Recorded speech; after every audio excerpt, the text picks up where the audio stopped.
Welcome to Professionally Challenged, war stories from leaders driving change in law firms.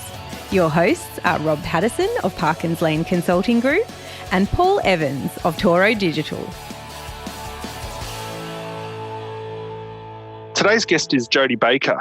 Jodie started her career as a corporate lawyer at Mint Allison. From there, she moved into an in-house role at JB Weir before moving into a role as a financial analyst. After 6.5 years at JB Weir, she joined a financial services startup based in Kansas.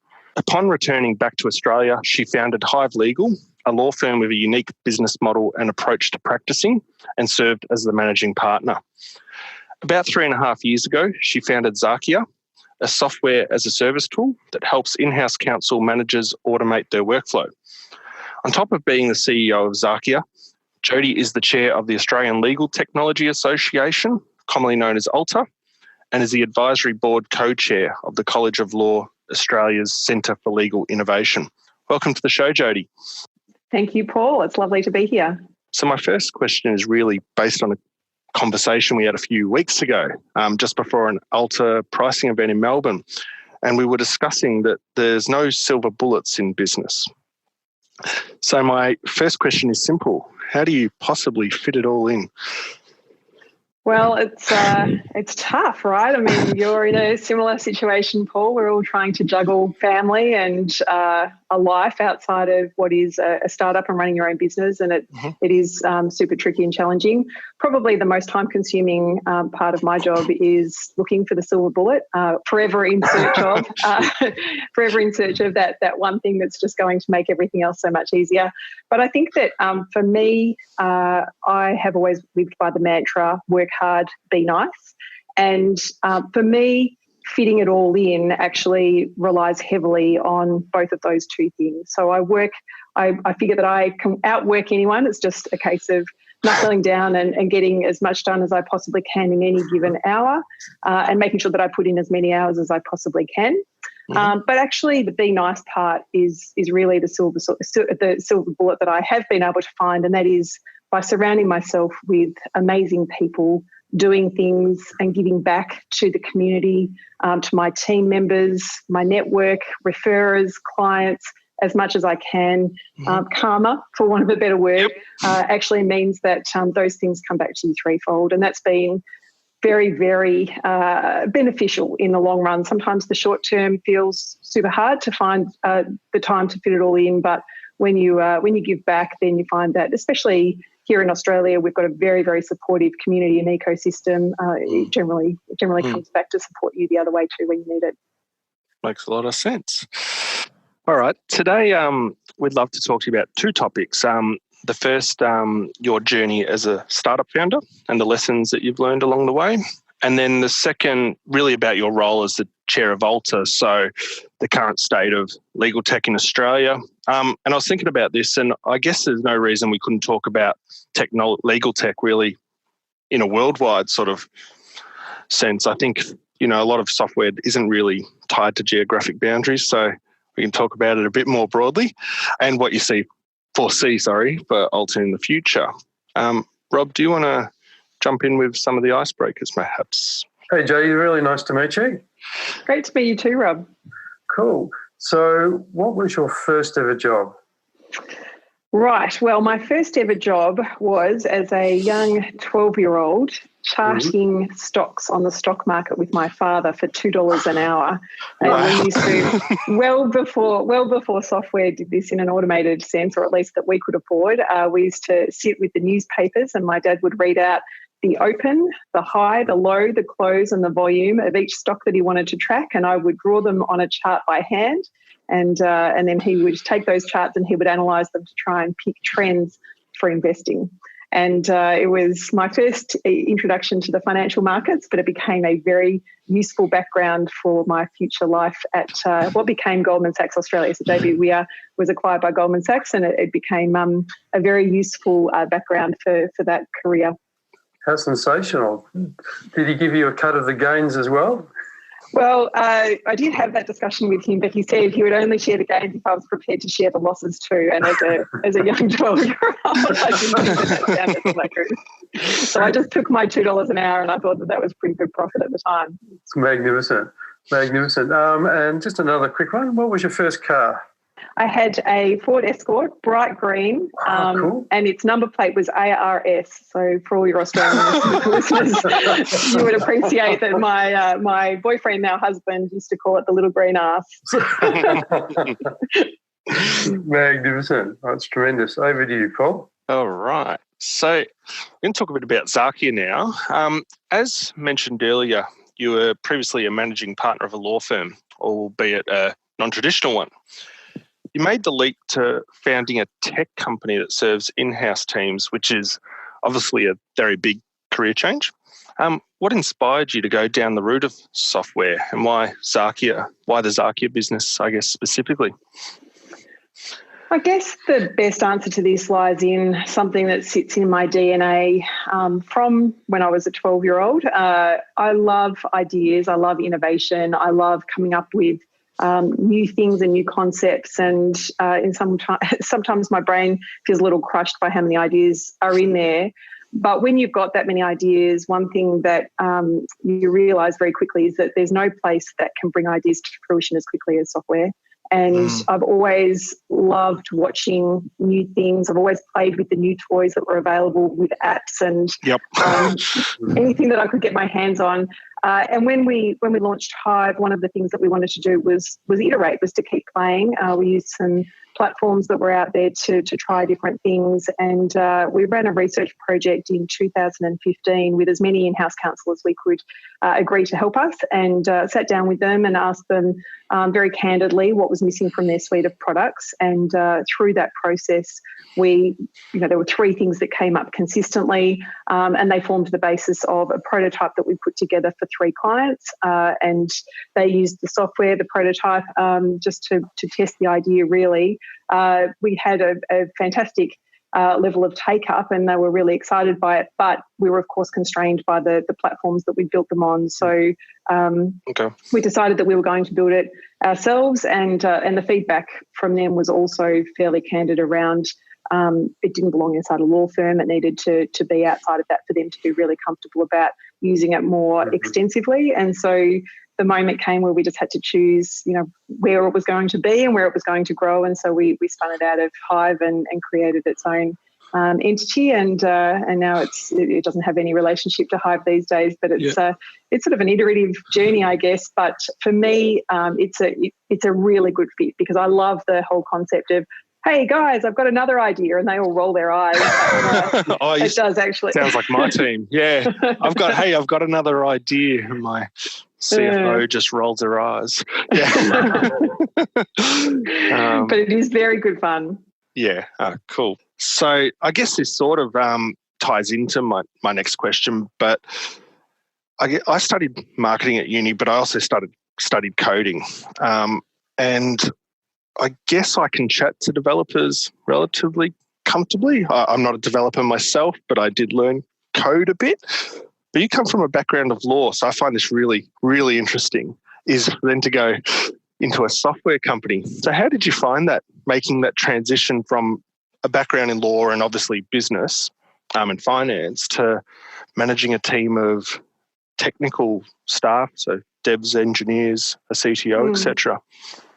It is interesting, isn't it? So I guess the first thing is that when you look across the ALTA group, there are a lot of ex-lawyers who are founders of legal technology companies. I think that there's a reasonable parallel between the logical thinking of lawyers, if this, then that.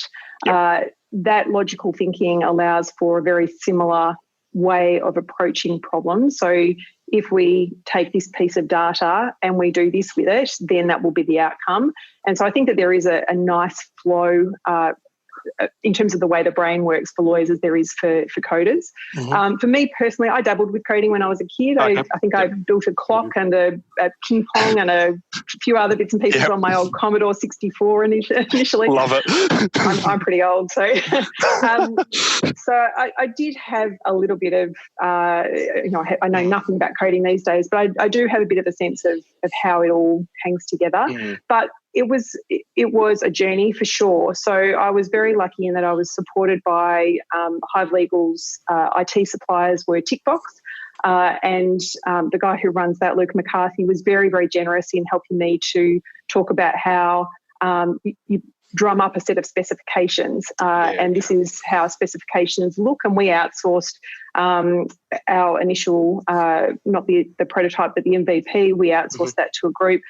So, we spent a lot of time putting together specifications and wireframes and all of those sorts of things. So, I look back now and I think that they're hilarious. We've kept them for posterity, but it's nothing that you would want to model yourself off.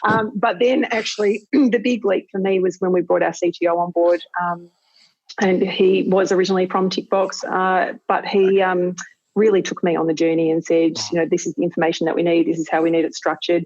And so while he's been building up the team and they're learning about legal and the legal industry and our clients, I'm learning about the tech and what they need and how we, interact with each other, and that's been a journey. But I think that it hasn't actually been as challenging as I expected it to be. The guys are very, I say the guys because the technical team has been all guys up until just very recently. We've been very excited to add Anita to our team so that we've got a woman on the team now as well. But they've been very patient with me and helping me to learn and do everything that I need to do so that the communication is smooth. But it's a steep learning curve for sure. Has there been a couple of sort of seismic shifts in corporate world and in technology that have aided the development of Xakia? So I'm just wondering, it seems that certainly large companies are looking to keep more work in-house, and also the technology is now enabling better process flow and greater efficiency. Is that sort of what's driving or driving the take-up of Xakia? There are probably two big things I think that are driving Xakia and its growth, and both of them really precede Xakia's existence. So if you like, Xakia was the result of the two things that I'm going to talk about. The first is cloud computing. As boring as it sounds, it actually allows for much smaller teams to be able to access much more sophisticated pieces of software. So the traditional pieces of software, particularly for in-house teams, are big pieces that require big implementations, on-premise integration and adoption and what have you, and so very, very expensive. So really only available to the very, very large teams. Whereas cloud computing means that you can have sophisticated pieces of software, and if you're a team of one, you can access that software because you're only paying a fractional proportion of what it is that you're using. And that's just a piece that opens up the market incredibly to anyone. So it's a really boring thing to talk about. And when people say, what do you think is the biggest shift in the next 5 years? Everyone talks about AI and I talk about cloud computing. So I've got this really boring answer that is actually, I just think that means that more and more tools can be built by groups like Xakia because it's inexpensive for us to build them, but it's also making it accessible to everybody, whereas before it was so exclusive. The second thing is the do more with less. So when we had the financial crisis in 2008, there was this big shift to bring work in-house, and that continued for, a decade, really, close to a decade. What we're seeing now is that that's a one-off gain, obviously, financial gain. And so once that has been had, the question then is, what do you do to keep getting more efficient? And the pressure is on, and I think that we all know that we're on the precipice of a slowdown, and the pressure is on to keep costs as contained as possible.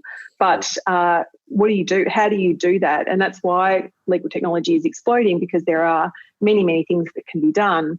But for us, one of the things that our clients are looking to do is run themselves like a mini law firm. They want to be a little bit more professional in the way that they do things. They don't want to run things off spreadsheets anymore.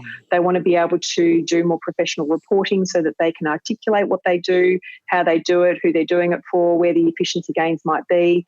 So data plays a really key, critical part of that. But some of it is just in workflow. It's just who is working on what and for whom. I have a team of 10 and I need to be able to operate that as a little mini law firm so that I can, act as I should, given that I'm trying to contain my costs. So those two big trends really preceded, most of the impact of that preceded Xakia's birth, but it has been very impactful in terms of its adoption. Cool. Okay, so you have founded a successful business before with Hive Legal. So I'm sure that there's lots of things that you learnt from that venture. I'm still on my first business, so I feel like I'm learning something about business every single day. But second time around for you now, so what's the biggest surprise or thing that you've learnt this time around? Well, actually, this might be a reassuring answer for you, Paul. Okay. It's tough no matter when you do. I mean, I think that first time was a professional services company, so it's vastly different to a software company. So some of the learnings were not able to be repeated. But I think that actually maybe the hardest lesson was that it's tough even the second time around, that it really does come back to that, work hard, be nice piece, that you just have to work hard. It's one foot in front of the other. There are no silver bullets. You really just have to keep going. Probably one of the easier things is that you are prepared for how tough it is. So you know that it's not going to be easy for that first year, that the second year gets a little bit easier and so on. But it does take a really long time to not be doing things for the first time. And that's the hardest part is that, if you have to build a policy, you have to build it for the first time. You're not just revising it or renewing it or what have you. If you're buying insurance for the first time, if you're setting up GST, if you're, whatever it is, there's so many things. So it can be really tough. The biggest surprise with Xakia, other than kind of the obvious things about building a software company as opposed to a professional services company, has been the potential. So our global footprint is really starting to grow, but that's exciting, obviously, but also incredibly overwhelming. So where you realise, okay, this software has application all over the world.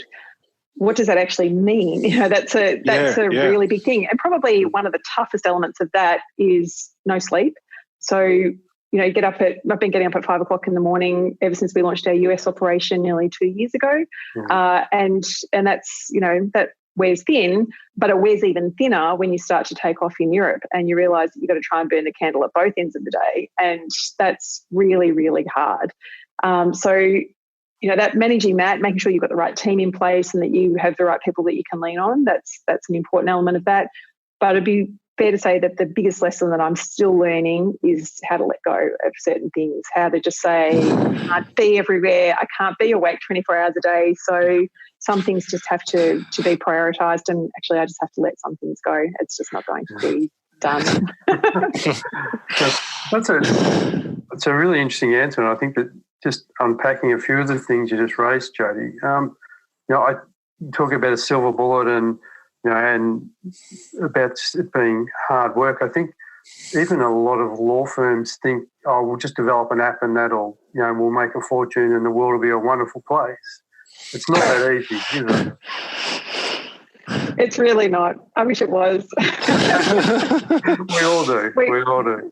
We all talk about the fact that ideas are quite cheap. I mean, 1% inspiration, 99% perspiration is absolutely true. And if only it was the other way around, then we'd be moving forward a lot faster on all sorts of things. But there's no silver bullet, and I think that that's probably a good thing. It means that we have to slow down sometimes, and it means that we iterate a little bit more carefully. And there's been some interesting lessons and some interesting commentary in the last week about WeWork and the fact that that it's pulled its IPO for the moment. There was a really interesting article that I read last week that talked about the fact that having constrained finances is really healthy for new businesses because it helps you focus on the most important things. Yes. And if we had a silver bullet, i.e. all the money in the world to spend on whatever we want, then that's not necessarily going to mean that we make the right decisions. So being a little bit slower about it can sometimes slow down to get there faster, I think, is the expression that people have sometimes thrown around on that front. But I think that there is pros and cons to having the silver bullet. Yeah, okay, great. In terms of your global expansion, I'm interested to know whether, people think global and it's, totally scalable, it's IT, but are there any constraints around confidentiality? Like, do you have to host the software in each country and things like that? There absolutely is. So, GDPR plays a very big role in the way that we build these sorts of software. For me, so for Xakia, we have servers in the US, Australia, and the UK, and soon to be a European or continental European location as well. So that has been a requisite for complying with all of the different privacy zones. And one of the things that we're mindful of is that it's not just regulatory, some of it's just perception. The US clients want their data hosted in the US, and that's not even necessarily a regulatory requirement for the clients that want that. But we also have clients who are based in Australia, government clients, et cetera, and health organisations who must have their data hosted in Australia. So that is definitely a consideration. And then there are other things that are not even software related, but actually just business requirements and policies of particular organisations that aren't necessarily about the server location, but it's related to the architecture that we have in place. And information security, as we know, is paramount for everybody. So it's for us, it's a number one priority, and it requires its own level of expertise and effort. And when you go global, that multiplies by however many different regions you're operating in. Thank you. Are there any cultural nuances, do you think, that you've come across that you didn't sort of expect? Yeah, totally. There definitely is. One came up just recently, which I thought was fascinating. We're just in the process of doing our scheduling for the summer break. So here in Australia, obviously, we're coming into December and January, which is, traditionally where many people take a big break. But we have quite a few clients in the Middle East. And it's not their break. We have a lot of clients in the US, and they take a week or so off for Christmas, maybe, or maybe not at all. Like, they take one day, which is Christmas Day. They don't have Boxing Day. So how do we cover support in all of these different regions, and also make sure that our team gets a break and all of those different things? So it's a really interesting challenge to try and juggle all of those different things and make sure that we're looking after the team, who are now global. So we can, we have got the capacity now to shift these things around, but we didn't take any of that into consideration when we started saying, yes, we'll take that Hungarian client and that client in Bahrain and that client, it's just been, it's been quite a whirlwind around that. Yeah, cool. Last question about Xakia, which was one of the things that you've said to me in the past is that you're very fond of outsourcing things that aren't part of your business's core or core capabilities. And my understanding is that was your approach with Hive, and now is your approach with Xakia. Is that right? That's correct. Yep. So for a software business, so for anyone that's listening that is thinking about starting a software business or is in those early stages, what do you see as core to a software business and what isn't? It's a really, really good question, and a conversation that I have all the time with people who are starting software businesses is around the outsourcing of the tech itself. So can you outsource the building of the software? We did initially. We've played with it twice, outsourcing. So once here in Australia we outsourced, and then the second time we outsourced to Vietnam. Both times were unsuccessful, and a level of success, but to the extent that I would do it again, the answer is an emphatic no. I think that there is a false, for us, and this is obviously going to be different depending on which outsourced team you get and what sort of a model you're putting together. But for us, there's a false economy in trying to outsource something that is your core business. We are building a software, and so this is what we do. So once we brought our CTO on board, which is just coming up for 2 years ago now, in fact, it may even be 2 years today, we we made a decision that we were building our team from there, and that was a line in the sand, and that's been very, very successful for us. The other thing about that, just in terms of keeping the software engineering core to the business, is that our team is critical to the direction that we're taking the product. So they feel it, they see it, they are, we have our team meetings every week. Everybody knows who our client opportunities are, what they're looking for, comments that they might have on our roadmap, on our software. They're all privy to all of that information, which means, of course, that they can say, oh, I've got an idea on that, or I think I could just knock that off pretty quickly, or, hey, I've been working in such and such and I've had a separate idea. And because it's all integrated into the one team, you've got a capacity to really move that forward quite quickly. And I think that keeping that inside has been a really important element of our business model. Mm-hmm. Sales and customer care for us, by and large, is core to what we do. So they're our customers, we look after them. We don't do all sales in-house, though. We do have some partners, some resellers in some of the far-flung parts of the world, and they've been a really interesting addition to our business model, and actually a very enjoyable one, frankly. Non-core for us is everything else. So accounting, marketing. Obviously, we've got the resellers, some legal, our website, digital advertising and what have you is not something that we do. So we are, we're quite self-contained around some of that sort of stuff. So we take a much more gentle approach to our marketing. But it is something that we can outsource if and when we've got the resources or the inclination or the headspace or all of the above. Yep. The silver bullet. Yep. Cool. All right. Let's talk a little bit about legal tech now. So you founded ALTA with a small group of legal tech founders from other startups in the legal tech space. It now has over 50 members. I think it's about, 2 years old? So we kicked off in January last year. So what's that? 20 months or so. So it's actually more than 70 members now. Oh, wow. Jeez, I need to check the website. What was the original goal of the group?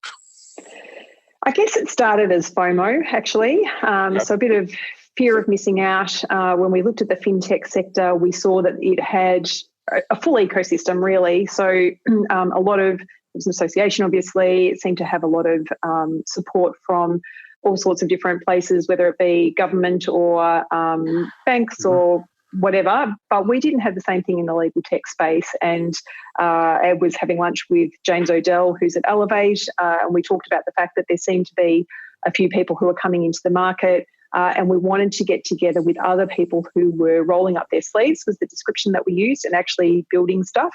Mm-hmm. So we literally just got the half a dozen people that we knew together for drinks, and that was really the beginning of. Initially, it was about sharing ideas and information. So how do you find a CTO? How do you find clients? How do you register for overseas operations? Whatever it might be, there was just this dearth of how do we find others like us and come together in a way that means that we're not threatened by each other, but that we can learn from each other. So it was about building that ecosystem. Secondary to that, but very quickly discussed amongst the group, was the importance of building a brand of Australian legal tech. So actually saying the brand of Australian legal tech on the global stage is something that none of us can build that individually. We have to build that as a group. Yep. So actually saying if we all come together and there's enough of us, at this point we're thinking, look, there's 7 people who are doing similar sorts of things, not 70. But if we all do it together, that's a stronger voice than if you try and do it individually. So that became a very clear target quite quickly. And that those drinks, or that sort of informal part of our journey, lasted for about 6 to 9 months, and then we decided to put together some sort of an event, and Macquarie Bank got behind it in a nanosecond. They were just brilliant, but of course they couldn't sponsor it unless we were an entity, and so that's when we formalised. And once we formalised and put the flag in the ground, then all of these other legal technologies that we didn't know about came out of the woodwork, and then some have been born since then. So it's been a very rapid growth. That's awesome. All right. So you took on the chair role at the start of this year. What do you see as the future of ALTA? What do you think it'll look like? Yeah, we've still got some maturing to do, but I think the goals will remain broadly the same, supporting groups who are building their legal technology businesses, not just the tech itself, but the business that sits around it. So helping them to build and then grow and then, most importantly, scale. We all know that it's hard, it's really tough. We've talked about that today, but actually giving them as much support and as much help as possible so that they survive and thrive. So that's a really, really important element of just making sure that they've got everything that they need to be making good decisions around how they move forward.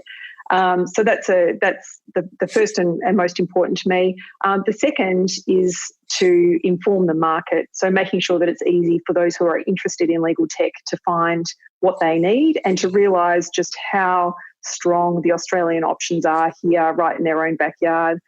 Because often companies want the support here, want the on-the-ground access to development teams or roadmaps or what have you, but assume that it's actually not available here in the Australian market. So we want to make sure that that's loud and clear. Right. And then, of course, there's the building the brand, Australian Legal Tech Offshore, and we know that we've done a good job on that. We get quite a lot of reinforcement from the US and the UK particularly about the strength of the Australian legal technology brand in the overseas market. So I think that we're going in the right direction. But the vision is definitely to make sure that any of the Australian legal technologies that exist today are continuing to thrive and scale as they want to and do so sensibly and onward and upward. Yeah, cool. What do you think Australia's place in the global legal tech market is? Do you think it's you said like that it's well respected by the US and the UK, but is it growing faster than other places, or do you find that the market's really kind of growing together? There's obviously ILTA, there's ALTA, I think I've said that right, the European one. Are they growing together? Like, are they kind of like a... Yeah. I'm not sure what the word is, but yeah. Are we on market or ahead of market, outperforming or underperforming? Or I think that it's a little bit tricky to tell, and probably the better person to ask around that is Eric Chin at Alpha Creates. Yep. But my sense is that, well, one thing that I do know is that Australian Legal Technology Association is unique globally insofar as we have restricted membership to Australian legal technology companies. So law firms who do a little bit of tech or tech companies who do a bit of law are not members of ALTA. So we are the only organisation globally that restricts its membership to dedicated legal technology companies. Yep. And so it makes it hard then when you look at ILTA or ALTA or any of these others, because of course what they do, and there is a place for this as well, what they do is bring together people who are interested in legal technology. Okay. And so the memberships tend to be much broader and not restricted to people who are building and selling legal technology. That makes it quite unique, but Australian Legal Technology Association is working on a research project with Eric Chin around trying to understand some of the statistics that lie around legal technology innovations themselves. Yep. So hopefully in 6 to 9 months we'll have a slightly different answer to that with a little bit more information around it. My gut feel is actually that we are growing ahead of the market, that building this ecosystem and really supporting these companies is encouraging new legal technology companies to come onto the market. We're seeing, some of them have not persisted. Some of them have moved in other directions. We all know what the pivot looks like, and some of them have pivoted away from legal. But by and large, these organisations are thriving and they are doing very well. And we're seeing more and more of them move offshore, which again supports the Australian legal technology brand on the global stage. I think that long term we are a great test market here, like amazingly good. We've got a very sophisticated, relatively forward-thinking market. So whether that be in-house or law firms, it's a good market to be testing in. And because it's small, it really allows you to build quite quickly. So all of the clients talk to each other, of course, and you know that one lawyer is going to talk to another lawyer, and you're only as good as your product and the referrals that you get. So it's a great market for creating noise, and that noise reverberating. You do need to be careful of the echo chamber, of course, and just surrounding yourself with information that is beneficial to your own ears or confirmation bias. But once you have managed to get your test market right, then it does allow you to move offshore with confidence. And I think that that's one of the great beauties of Australia, is that it prepares you for the big wide world. Jody, you say that you restrict membership to, let's call them genuine technology companies. How do you avoid that technology by press release? You know, I'd like $1 for every person that's developed legal technology in Australia, because there seems to be a lot, but really on the ground that doesn't seem as voluminous. Yeah, it's interesting because, well, it's caused some angst along the way, it would be fair to say. There have definitely been groups who feel as though they should be members, but in our constitution, we state very clearly who the members of ALTA can be.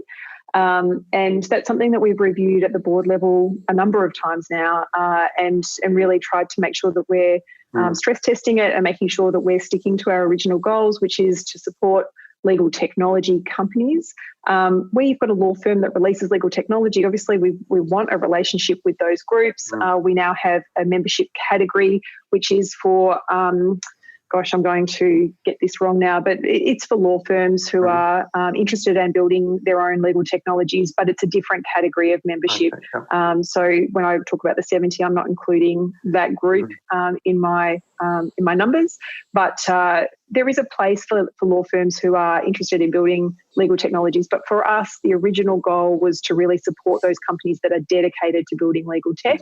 And so, we have to stay focused on that and focused on our purpose. And it's served us well to date. It means that we stay focused on building events that are beneficial to the members, building events that are beneficial to people who want to understand the legal technologies that are available in the market. And it's a different thing to having an app on the side, which, could be spun out into a different entity. And we've seen that from law firms who then go on to become members of ALTA. But having a separate entity is part of the gig for being a member. Cool. So that's a nice segue into this, where we found that there's obviously a growing legal tech sector in Australia. And that's very beneficial to obviously that market as well. So of law firms, in-house lawyers and barristers.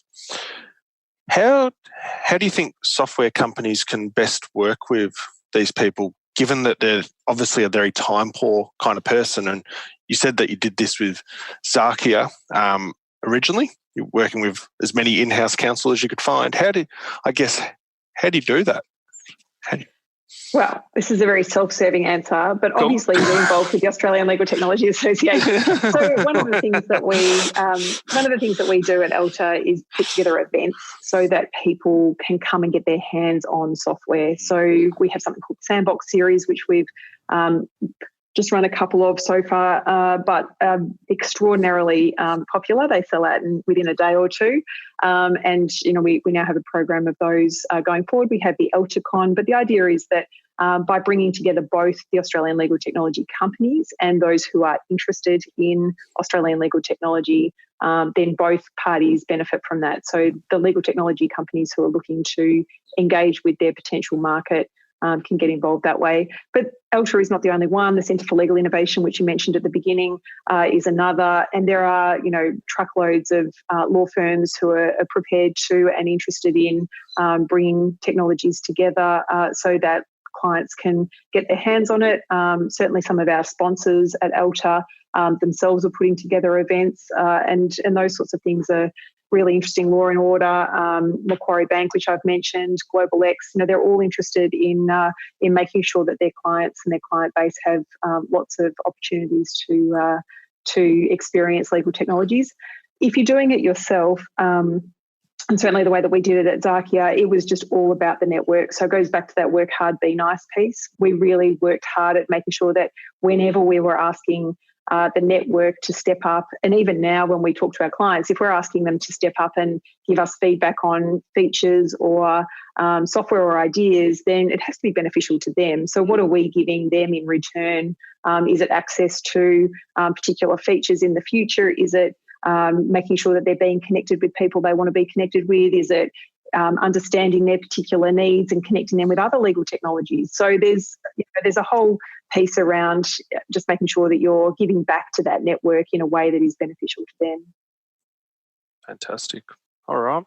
Rob, did you want to do the lightning round? I certainly do. Cool. Hey, Jody. So we finish up each podcast with a lightning round of questions. What's the best piece of business advice you've ever received? For me, that would be done is better than perfect, which has kept me moving forward. It does mean that, you make a lot of mistakes and sometimes you have to go back and keep fixing those mistakes, but done is better than perfect, or the permission to choose that path means that we keep moving forward, and we keep moving forward at a rapid rate. It's to be done carefully, yes. but it doesn't necessarily need to be done perfectly. Which would kind of go against the grain of your legal training in some respects. Yeah, well, I was only a lawyer for about 10 seconds, so I'm not sure. But I totally agree. Oh, I love that. It's a great sentiment. Now, if someone knew you really well, what's the one thing that they would know about you that others may not? I don't drink coffee, but I do drink wine. Gosh, you nearly lost me there for a second, but you've gone up. I'm not vice-free. Okay, so given that you are actually the first answer to this question, Catherine Thomas of Free Range Lawyers recommended that we speak to you. Can you nominate another legal industry leader that you hold in great respect that you think we should have on this podcast? Yes, I can. So Mitzi Gilligan was one of the other founders of Hive Legal. She was a partner at Minter Ellison for a gazillion years. I don't think I can remember exactly the number. She's possibly one of the smartest women I've ever worked with, and she has a very diverse background. So law firm partner, but she also holds a couple of masters in intellectual property law. She does not practice intellectual property law because, of course, she's one of the most celebrated energy law lawyers in the country. One of the founders of Hive. She's involved with Xakia and also a number of other legal technologies. So she has a really interesting perspective in that she has done in-house law firm, traditional law firm, alternative law firm, legal technology. She sits on a couple of boards. So she's got a fabulous array of experiences in the legal industry, and her perspective accordingly is very unique. Sounds perfect. Sounds absolutely perfect. If you could lead any company in the world other than Xakia, which would that be? I'm just having too much fun right now to answer that. I can't think of any other company I would want to lead. I mean, it's we've got an amazing team. We've got a client base we really like. We are literally having fun. We have 3 mantra that we live by at Xakia, and that is dream big, have fun, and get SHIT done. I don't know your tolerance for me swearing on your podcast. I don't know that we've got an explicit rating just yet, but happy to add it. So with those 3 in mind, we have a lot of fun. There's a lot of laughter, and we certainly make sure that we party and do the work hard and be nice piece as well, which is keeping me very happy. So I don't look around at anything else and say I wish I was there. Brilliant. Maybe the beach, but I get that. All right. And finally, if our listeners want to connect with you, what's the best way to get in touch? Probably by email. And given that Xakia is often spelt incorrectly, I will spell my email address. So it's Jody with an IE, jody.baker at Xakia Tech, which is spelt XAKIATECH.com, jody.baker at XakiaTech.com. Brilliant. Thank you so much for being on our show, Jody. It's been tremendous. Thank you so much for having me. I had fun. Thank you for listening to Professionally Challenged. Visit our website at www.professionallychallenged.com and please leave us a review on iTunes. Until next time, bye for now.